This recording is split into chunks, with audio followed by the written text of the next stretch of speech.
Hi everyone, it's Nicole and I'm here with day 10 with the video a day for the month of July. This is the third page kit that a few days ago I had put a big kit together and then I divided it into page kit. Well, this is the third page kit and we have 11 of them.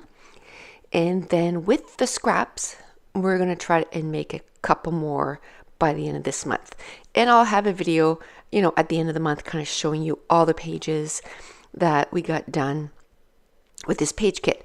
Now, this combination of color I absolutely love. You have a light pink and then you have a bold pink, and it just really pops on the page, and I really like that. Now, these are two pictures, and they were when we got at the top of the mountain.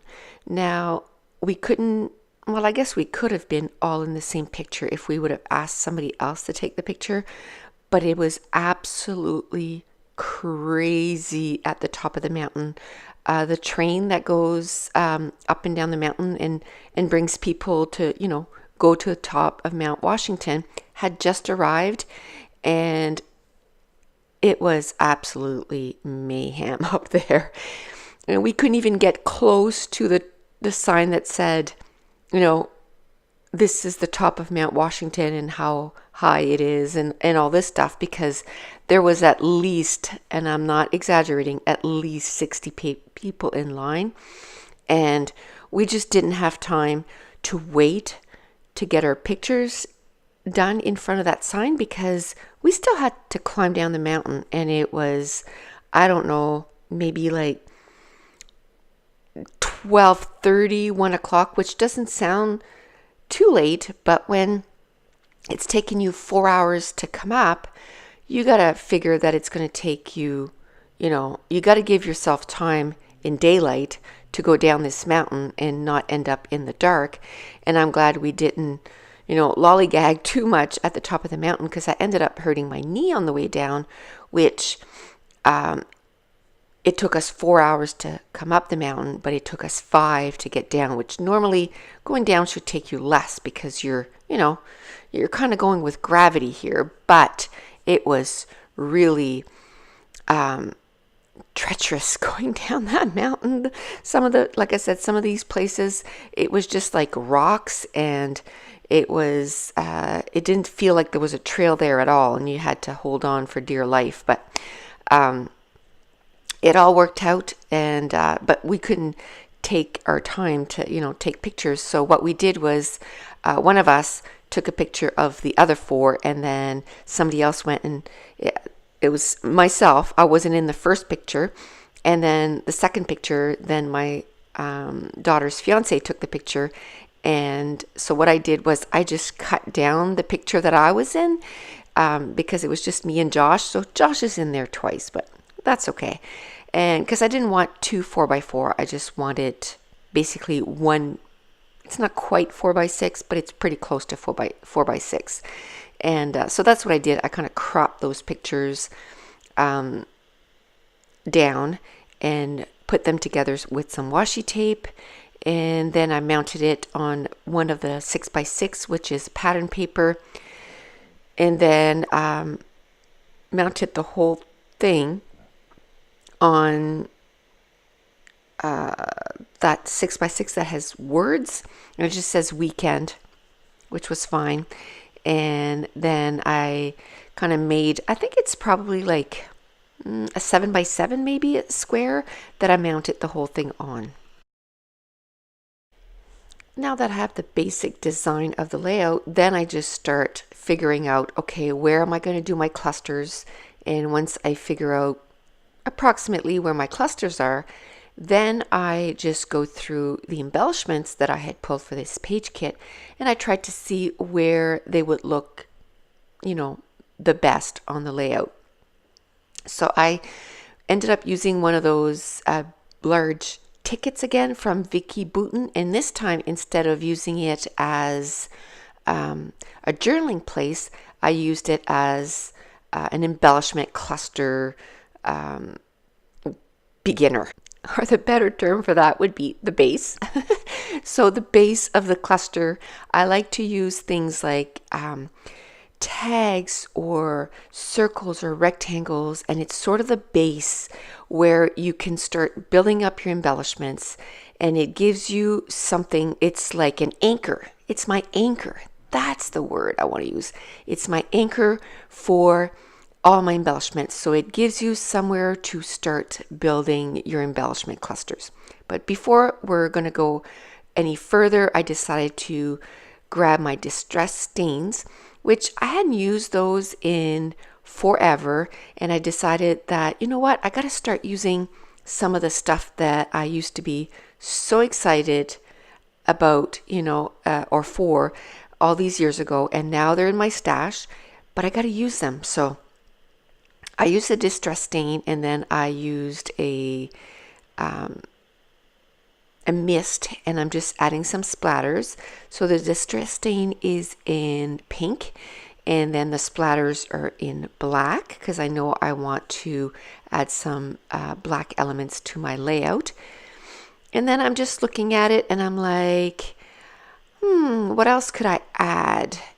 And then I'm going to grab that distress stain again, and it's something that I love to do with, and you see me looking at it, I'm like, yeah, I'm just going to take it and I'm just going to smash it down on my layout, and it makes this splatter that is just awesome. And in one of the close-ups, you'll see what I mean. I think it's next to the word hustle. You'll see it there, that the little splatters, it's not planned, it's just a nice splatter, and I love doing that. And I need to do a layout where again, where I'm just using those distress stains and just add just kind of splatters. So this is where because I added those black splatters, then I mounted the whole thing on black cardstock. And one of the things with having to have packed my scrap room and now unpacked my scrap room, I don't think I realized as much as I was packing it, because I think we were just sort of in the motion, you just got to pack, right? Just got to get it packed and get it done. But now that I'm starting to unpack, I've noticed that I have so much cardstock, like way too much cardstock. And I don't want to get rid of it, because it's something that I can just make myself use it. So a lot of these pattern papers here from those paper pads, and I have probably, I don't know, 4 or 5 different big paper pads from my mind's eye or other best of the best from different companies. They're really flimsy. So I'm going to need to back them anyway, so I can use the cardstock to back these flimsy papers. And if it doesn't really coordinate, let's say this layout, I had a yellow cardstock that I wanted to put in the back, but I didn't want the yellow to show. I would just not cut down my pattern paper and just cut it right down to the yellow cardstock, and at least it would reinforce that flimsy paper, and I'm getting to use the yellow cardstock. And yes, my scrap room tour is coming up in the next, I would say, before the end of the month. I'm not working a lot this summer, but I did work this weekend, so it kind of not set me back, but I couldn't do, again, no videos while I'm working. I can't do anything except work. And it was a nice weekend, which always spells trouble.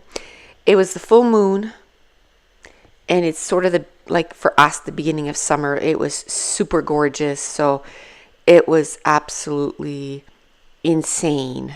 Like, it was so busy. I was just exhausted when I got home, which seems to be always the way lately. So anyway, but now I am off again for like 16 days. So I'm going to clean up my craft room because, of course, I decided to move a whole bunch of stuff around.